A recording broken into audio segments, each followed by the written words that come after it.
Mes chers amis, bonjour. Alors aujourd'hui, j'aimerais aborder un thème qui ne soit pas que théorique, mais je voulais vous parler de l'anthropologie, des civilisations, comment elles naissent, comment elles meurent, comment elles déclinent, et comment on peut les faire renaître ou les changer ou les transformer. Et ça va à peu près avec le texte que je voulais écrire la semaine dernière sur Facebook où je vous avais dit que j'avais perdu le texte et quelqu'un m'avait gentiment invité à en faire une vidéo. Donc je pense que je vais mélanger un peu tout ça. Et quand je dis que ce n'est pas théorique, j'ai envie de transmettre vraiment comment vivre cela dans la pratique, puisque nous, les êtres humains, nous sommes des êtres sociaux. Nous sommes faits pour vivre en groupe, même si évidemment nous sommes capables de vivre en ermite et nous isoler, nous enfermer et ne plus voir personne. Mais de base, nous sommes faits pour vivre en groupe. Alors, j'espère que vous allez bien et que le sujet vous parlera. N'hésitez pas à liker, commenter, partager, blablabla. Vous connaissez la chanson pour les algorithmes. Alors, je commence tout de suite avec l'anthropologie, parce que pour moi, il y a deux choses qui sont vraiment très importantes. C'est que scientifiquement, et je dis bien scientifiquement, parce que c'est une science, l'anthropologie, c'est l'étude de l'être humain et des groupes humains. Donc, qui consiste en différentes méthodes, qu'elles soient l'anatomie, les cultures, les langues, les comportements, qui sont en commun. Donc ça commence par là. Il y a l'individuel et il y a le collectif, et on va voir à la vidéo tout ce qui touche l'individuel et le collectif. À la différence de l'archéologie qui est savoir qu'est-ce qui a été peint, qu'est-ce qui a été construit, quels ont été les outils, etc. L'anthropologie, c'est vraiment sur les mœurs et les coutumes, le mode de vie. C'est plus, ça ressemble beaucoup plus à la sociologie. Et en fait, le deuxième point que je voulais aborder sur l'anthropologie, c'est que philosophiquement, j'avais appris quelque chose qui m'avait vraiment fasciné à une époque. C'est qu'en fait, on a estimé que, on peut dire philosophiquement ou spirituellement, on a estimé qu'une société devenait une sociologie, une civilisation, au moment où on a étudié le traitement des morts. Et ça, c'est vraiment quelque chose que je trouve très intéressant. C'est qu'en fait, la majorité des animaux laissent un confrère mourir et continuent à avancer comme si de rien n'était. Et en fait, l'anthropologie, c'est a commencé à partir du moment où on a vu que l'être humain enterrait ses morts. Et je trouve ça vraiment très intéressant en tant que chaman, parce que le moment où on a décidé d'enterrer les morts correspond à peu près au même moment de la naissance des spiritualités et des religions, dans le sens où on a considéré la vie et la mort dans le respect. Et chamaniquement, ça veut dire mettre en terre le corps afin que l'âme parte vers le ciel, ce qui a donné dans les religions donc l'enterrement et la grâce. Donc, plus tard d'ailleurs, ce que je trouve encore plus magnifique, c'est que on découvrira qu'il y a d'autres animaux qui le font. Et je trouve ça génial. Quand on découvre qu'il y a des chimpanzés, par exemple, où la mère perd son petit, elle pleure, elle a des émotions, elle vit un deuil de plusieurs jours, et tout le groupe, la troupe, je ne sais pas comment appeler ça, vient la réconforter. Et là, on voit vraiment que ce n'est pas propre qu'à l'humain. Le respect de la mort et la préoccupation de l'être qui aime, qui a aimé ce défunt. Euh, D'autres animaux enterrent leurs défunts, ont même des cimetières, on parle souvent de cimetières d'éléphants, d'où mon image de fond, c'est pour ça que je l'ai choisi, de cimetières de baleines, etc. Ça veut dire qu'en fait, nous ne sommes pas les seuls à être conscients de la vie et de la mort. Et en fait, beaucoup d'animaux ont un respect de la mort. J'ai choisi d'ailleurs cette image d'éléphant derrière moi pour vous montrer justement anthropologiquement comment on perpétue des règnes entre la mère, la fille, le bébé, la petite fille. Parce que souvent, dans notre société, on parle de société patriarcale, alors que, au contraire, moi je trouve qu'en fait la majorité des règnes sont matriarcaux. Tout simplement parce que on peut dire que l'homme, je sais pas moi, il se prend pour le boss à la maison, mais en général, dans toutes les sociétés primaires, c'est la femme qui élève les enfants, si l'homme n'est pas là. Et en fait, les enfants apprennent tous de la mère. Quand ils ont besoin de quelque chose, ils demandent à leur mère. Et quand papa est là, ben, on lui demande deux, trois trucs. Mais grosso modo, dans l'ensemble de notre éducation, c'est la mère qui transmet. Donc moi, je trouve que nous ne sommes pas réellement dans des sociétés patriarcales, mais bref, c'est pas le débat, c'est juste mon point de vue. En tout cas, l'anthropologie nous amène à la conscience de la vie et de la mort. Deuxième point que je voulais aborder avec vous, c'est les civilisations. Civilisation dite ensemble de sociétés humaines qui partagent des cultures, religions, mœurs et croyances et valeurs communes. À la différence d'une société, une société, pour moi, c'est juste le fait de vivre ensemble. Tout simplement, c'est un groupe de personnes qui vivent ensemble, chacun pense ce qu'il veut, chacun croit ce qu'il veut, etc. Alors qu'une civilisation, c'est quand même des valeurs communes. Des valeurs communes qui sont, si j'envoie mon enfant aller acheter du pain le matin, j'ai confiance que mes voisins vont reconnaître mon enfant et vont le surveiller et s'en occuper. Donc, je suis en totale confiance. À la différence, je prends un exemple, deux civilisations qui ne se ressemblent pas serait une civilisation où c'est l'État qui prime, c'est-à-dire il y a quelqu'un qui vole, on appelle la police intervient parce qu'on lui a payé des impôts, donc c'est un contrat social entre l'État et les citoyens, alors que dans d'autres sociétés, il y a un voleur, la rue, les gens de la rue l'attrapent, l'éclatent et le punissent eux-mêmes, donc ça passe pas par le biais d'une société. Donc si on mélange ces deux sociétés ensemble, ça va créer un bug parce que ça va pas. Si je vous prends un autre exemple, une société où les femmes sont voilées de la tête aux pieds et soumises à leur mari et n'ont rien le droit de dire sans sa permission, et une société où les femmes sont complètement libres de s'exprimer, de s'habiller, de se comporter comme elles veulent, ça va également créer un bug parce qu'en fait, on n'a pas les mêmes valeurs. Voilà, tout simplement, c'était les exemples que je prends sans stigmatiser qui que ce soit. Donc philosophiquement également, la civilisation se reconnaît dans le traitement qu'on donne aux plus faibles. Ça, c'est vraiment aussi quelque chose que j'ai appris et que je trouve magnifique et noble. C'est que justement, à la différence de certains animaux, comme je précise, et pas tous, en fait, on ne laisse pas les plus faibles mourir.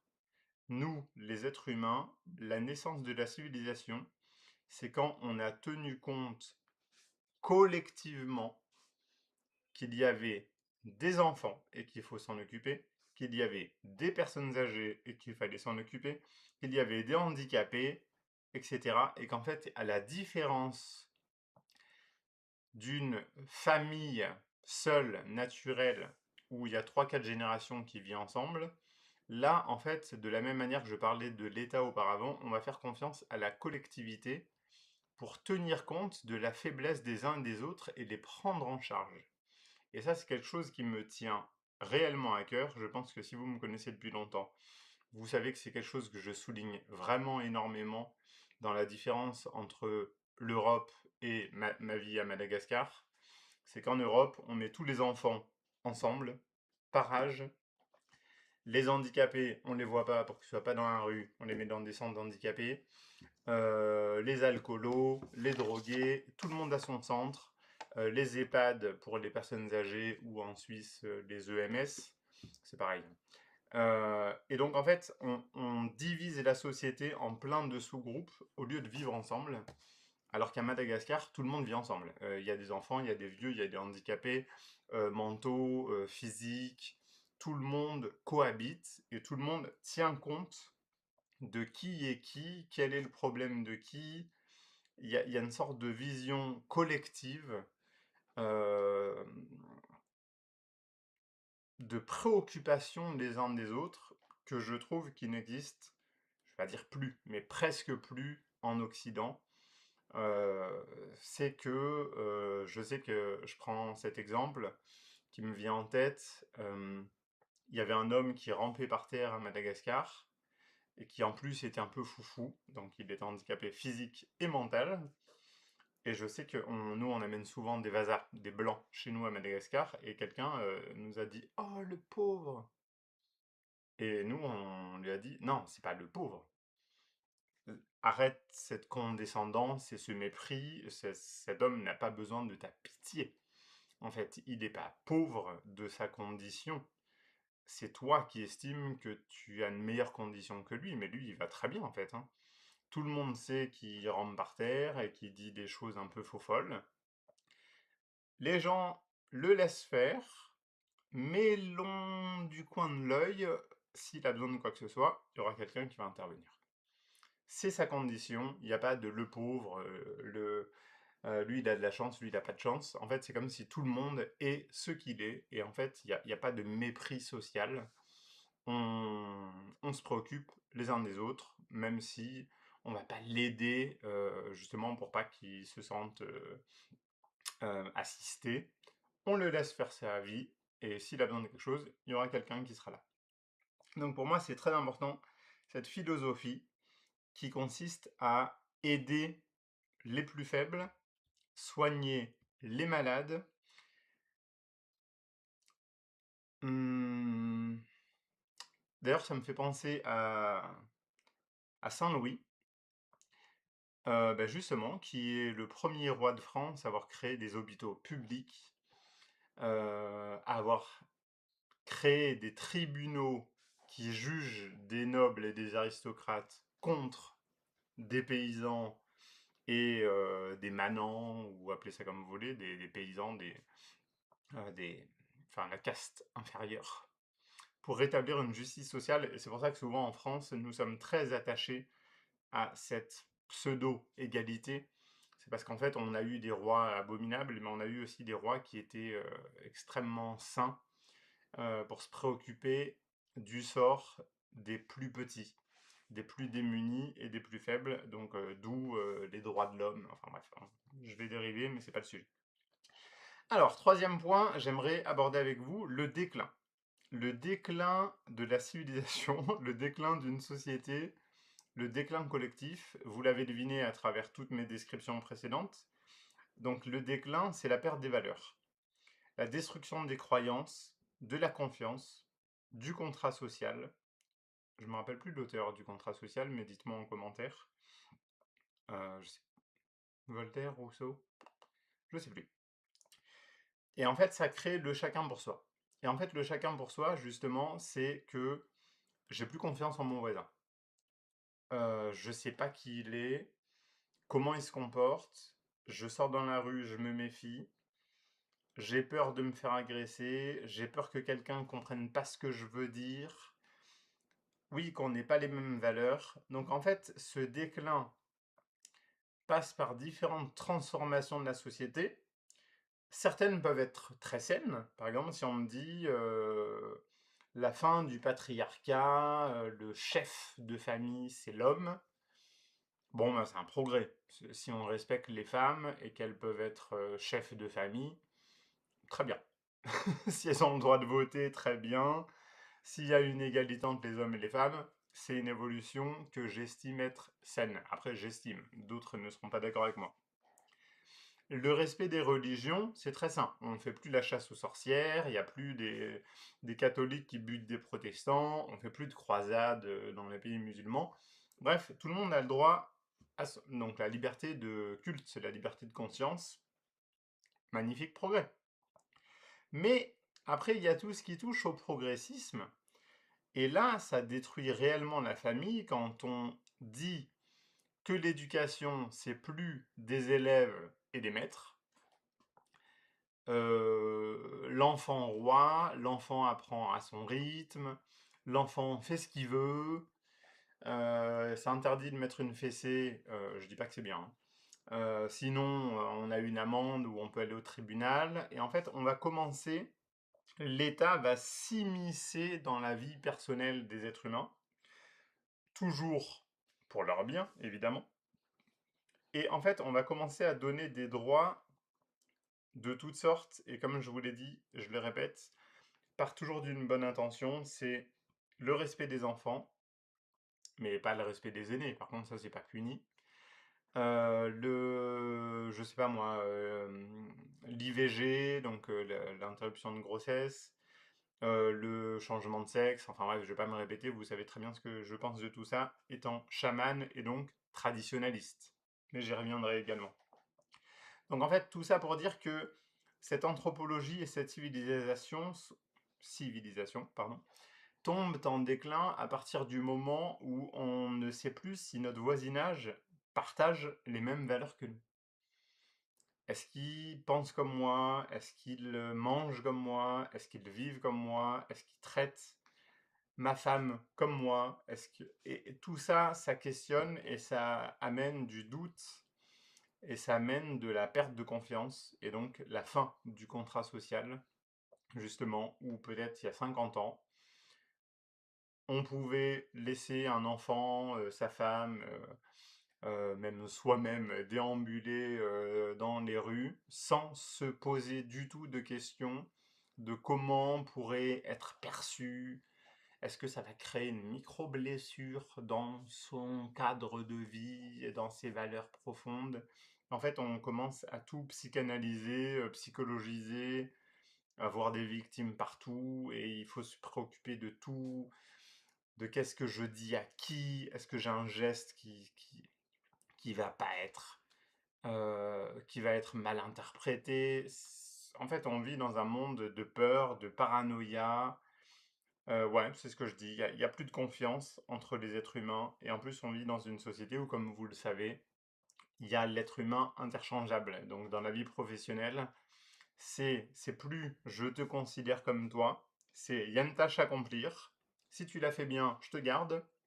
Si tu la fais pas, je te vire, j'embauche quelqu'un d'autre. Donc il y a vraiment ce truc de déshumanisation et de traitement, non pas de l'être humain pour ce qu'il est, mais de la fonction qu'il peut accomplir et qu'il doit accomplir. Donc il y a tout cet ensemble de choses qui détruit l'anthropologie et la civilisation parce qu'il y a la perte de confiance mutuelle entre les uns et les autres et il n'y a plus que des contrats financiers. C'est-à-dire je t'embauche pour un boulot, tu le fais, je te garde, tu le fais pas, je te vire et j'embauche quelqu'un d'autre qui sera meilleur que toi. Et on met une pression sociale là-dessus. De la même manière, dans le contrat familial, t'es un bon parent, tu gardes tes enfants. Là, on le voit avec l'affaire des. Je me rappelle plus comment ça s'appelle. Enfin bref, des assistants familiaux, assistants sociaux, etc. On dit à une femme, t'es une mauvaise mère, donc quand tu vas accoucher, on prendra le gosse. Voilà. Il n'y a même pas le droit à une deuxième chance. On t'a connu, t'étais drogué, tu faisais n'importe quoi. Donc pour tout l'avenir, dès que tu auras le bonheur d'avoir un enfant, ben, on t'estimera comme inapte à t'en occuper, donc on va le prendre, on va le confier à des institutions. Donc je fais exprès de mélanger vraiment tout ce qui est anthropologie, civilisation, sociologie et le rôle de l'État dans ces liens sociaux, si vous voyez ce que je veux dire. Donc je reviens également sur la base, le fait que nous soyons des êtres sociaux, En fait, nous avons besoin les uns des autres. Nous avons besoin de déléguer parce qu'en fait, on ne sait pas tous tout faire. Donc, bah, celui qui a l'art de faire son potager, bah, on a inventé le troc parce qu'il va échanger, je sais pas moi, ses graines contre celui qui sait réparer son toit, qui est charpentier, l'autre qui sait faire la cuisine. l'autre qui sait faire le ménage. Et en fait, il y a ce troc de répartition des tâches. Initialement, le cliché, c'est l'homme va chasser et faire la cueillette, et les femmes, elles font la nourriture et elles éduquent les enfants. Mais bref, tout ça, ça a évolué, et là, je parle plus de relations hommes-femmes. En tout cas, bref, nous sommes des êtres sociaux. Jusqu'à ce que nous soyons blessés, et ça, c'est vraiment un truc très occidental, et qu'on ait envie de vivre en totale autarcie, sans compter plus sur personne. Donc, je réponds à une amie qui m'a écrit en message privé pour me dire qu'effectivement, la timidité, la sociabilité fait qu'on essaie de tout faire soi-même sans compter sur personne. Et donc, je répondrais que ça vient quand même d'une blessure.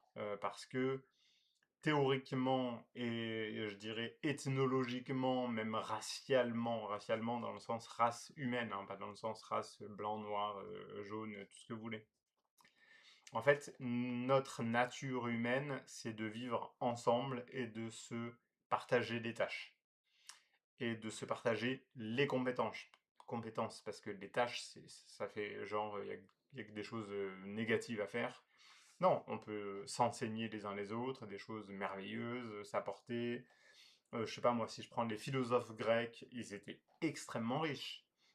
Ils allaient sur la place du village faire une conférence, puis tout le monde leur donnait de l'argent parce qu'ils élevaient la conscience des uns et des autres, et vraiment, ils avaient une vie extrêmement confortable. Comme les médecins, c'est très connu dans la médecine chinoise, on leur donnait à manger, des chamans euh, dans tous les continents, on leur donnait de la nourriture devant chez eux pour qu'ils maintiennent la santé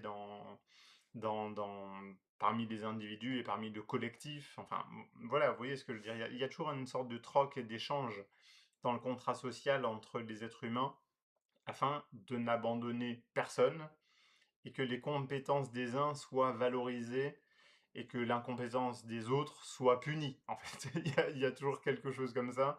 Moi, je sais qu'à Madagascar, c'est très moyenâgeux dans certaines régions. J'ai déjà vu dans mon village, pas d'origine, mais dans le village où Manguil, où je vais depuis que je suis enfant, je sais que des fois, il y avait des jeunes qui faisaient n'importe quoi. Ils étaient bannis du village. Non, mais c'est pas tu vas aller en prison ou tu vas faire des travaux d'intérêt généraux. C'est genre, tu prends tes affaires, tu es interdit de revenir au village pendant 2 ou 3 ans. Ça te fera les pieds, tu vas errer partout où tu veux, et tu reviendras quand tu seras calmé, quoi. Non, mais je trouve ça vraiment cool. Même si c'est moyenâgeux, je trouve ça assez cool. Donc bref, la sociabilité, donc, c'est d'assumer le besoin les uns des autres, déléguer, compter sur les autres, avoir confiance, être complémentaire. Pour terminer, parce qu'il n'y a pas que le déclin et la fin des civilisations, on peut aussi les restaurer et les recréer et en refonder, et c'est bien tous les sens de cette vidéo. Je ne suis jamais négatif, je ne dis pas tout est foutu, il n'y a plus rien qui va. Même dans mes textes, je tâche toujours de dénoncer les choses, mais d'apporter des clés, des solutions. Sinon, je vois pas l'intérêt de dire ouais, la vie c'est la merde, on est foutu, machin, c'est la troisième guerre mondiale, et en plus elle est nucléaire, on va tous mourir. Non, non. Donc, pour moi, restaurer et recréer, ça passe par deux choses. Il y a un mélange entre garder les traditions, sauf archaïques. Et je le précise bien parce que je sais que j'ai des proches qui se moquent de moi parce que ils trouvent que je suis très traditionnaliste et me disent oui, mais il y a quand même une tradition qu'il faut changer parce que c'est vraiment de la merde. Donc, je leur dis bah oui, ici dans un village en Afrique, il faut tuer l'albinos. Nous, à Madagascar, il y a une ethnie qui ne supporte pas les jumeaux. En fait, c'est une malédiction d'avoir des jumeaux, donc il faut en tuer un des deux. Donc bah, là, évidemment, il faut faire évoluer nos traditions et nos mœurs. Mais je trouve qu'il y a quand même une notion de conserver les fondamentaux, respecter nos ancêtres, perpétuer certains rites, en précisant bien en tant que chaman, si on continue à la comprendre, parce que je connais beaucoup de chamans qui font des rituels, parce que leurs ancêtres faisaient ce rituel, et ils savent même plus pourquoi et à quoi ça sert. Ils le font juste parce qu'ils ont appris à faire comme ça. Donc pour moi, c'est important quand même de comprendre et d'avoir conscience de ce qu'on fait, pourquoi on le fait. Donc je reviens sur cette valeur du respect des aînés, c'est que les aînés sont là pour nous transmettre des choses et nous enseigner à quoi servent ces choses. C'est quand même très très important. Là, j'ai un exemple qui me vient en tête. Je sais qu'il n'y a pas longtemps, je suis tombé sur une petite vidéo sur X, Twitter, qui m'a fait mourir de rire. C'était un mioche, enfin pour moi c'est un mioche, hein, de 19 ans qui disait oui, j'arrive pas à faire comprendre à ma grand-mère pourquoi il faut voter LFI. Et donc il disait je comprends pas, à son âge, elle est complètement inconsciente, blablabla. Bla bla bla. Donc déjà, le mépris générationnel, c'est le mioche qui trouve que la grand-mère ne connaît rien à la vie. Non, c'est magnifique. Et puis, sa conclusion, c'était, il faut pas baisser les bras, nous devons éduquer les gens qui ne comprennent rien à la vie. Et là, je me suis dit, c'est la totale. C'est comme si nous pensions, nous les jeunes, avoir tout compris à la vie et que nos aînés sont des abrutis parce qu'ils sont dans le tort, parce qu'ils ne pensent pas comme nous. Enfin bref, j'ai trouvé ça magique. Alors que nous, le respect des aînés dans d'autres sociétés, c'est que l'aîné, en fait, il pense ce qu'il veut. On n'a pas à le convaincre, sinon, bah déjà, on est puni par notre famille ou par notre société. On est censé respecter. C'est que moi, théoriquement, mon oncle, il me dit quelque chose, je suis pas d'accord avec lui, je suis pas censé débattre avec lui. Je suis censé accepter parce que c'est mon aîné et dire d'accord. Je suis pas d'accord, mais j'accepte. Non, c'est comme ça. Le respect des aînés, c'est les aînés ont plus d'expérience que nous, même si on n'est pas d'accord avec eux et qui se comportent pas comme on le souhaiterait. Eh ben, ils sont nos aînés. Ils ont plus d'expérience. C'est à eux de nous transmettre des valeurs et pas l'inverse. Mais pour un complément, je pense que ce qui a énormément manqué dans nos sociétés, c'est la réciproque. C'est que je pense que moi, comme vous, nous avons beaucoup souffert, pour ceux qui ont grandi comme moi dans le respect des aînés, que on s'est toujours demandé, mais pourquoi les enfants doivent respecter les anciens, mais les anciens ne doivent pas forcément respecter les enfants. Et moi, je trouve ça vraiment très intéressant qu'on apprenne plus des enfants, qu'on s'intéresse à eux, qu'on se comporte un peu comme eux, qu'on ose les prendre pour exemple, accepter leurs enseignements et qu'il y ait un échange qui soit pas forcément réciproque, mais qui puisse être complémentaire. Ok, l'aîné a plus vécu de choses, mais l'enfant peut amener aussi une forme de sagesse, de spontanéité, de vivre l'instant présent, que la majorité des aînés ont perdu au fur et à mesure du temps. Le franc-parler. L'enfant qui te fait non, non, j'ai pas envie. Je trouve que c'est bien, parce que des fois, c'est pas poli, c'est pas respectueux, c'est cash, c'est vrai. Et ça nous manque beaucoup dans le monde des adultes de toujours tout englober dans la politesse, la sagesse, la bienveillance. Et des fois, on se perd à vouloir toujours caresser dans le sens du poil, alors que des fois, on a juste envie de dire non, j'ai pas envie. Voilà, c'est donc un mélange entre respect des anciens et des ancêtres et respect aussi de la nouveauté des petits, des enfants qui ont à nous apporter des choses. Et donc, accepter que la société évolue malgré le fait qu'on garde des traditions sans tout détruire. Moi, pour moi, c'est vraiment quelque chose que je trouve très intéressant quand je discute avec des gens qui sont progressistes, alors que moi, comme je vous l'ai dit, je suis traditionnaliste. C'est qu'en fait, il y a beaucoup de gens qui veulent tout détruire. Par exemple, quand j'écoute certains, bah, vous les reconnaîtrez, on dirait que pour eux, la France est née avec la Révolution française. Et tu as envie de leur dire, il y a quand même eu la royauté, les Capétiens, les Mérovingiens, le baptême de Clovis, les Gaulois, les tribus. On a quand même un passé, quoi. Tout n'est pas né à la Révolution française. 1905, la laïcité, la République. La République, c'est moi! Non, je rigole. Non, c'est pas ça. Là, on a un passé tellement lointain, et je dis on, donc je me sens français. Je suis métis, mais là, pour le coup, quand je parle en tant que français. Respecter nos ancêtres, c'est respecter tous les ancêtres, quels qu'ils soient. Donc ceux qu'on admire, mais également ceux qu'on n'admire pas. Vous pouvez pas dire, bah tiens, moi je suis le descendant, je sais pas moi, de Charles de Gaulle, mais pas de Napoléon. Bah si, en fait, on est descendant des bons, des mauvais, des gentils, des psychopathes. Bon, désolé pour ceux qui sont fans de Napoléon, d'ailleurs, je dis pas que c'est un psychopathe, je dis que le monde entier considère que c'est un psychopathe. Une sorte d'Hitler français, mais pour nous c'est un modèle. Mais bon, bref. Donc, la paix entre les générations, la paix entre les mœurs, donc le respect, la tolérance de chacun.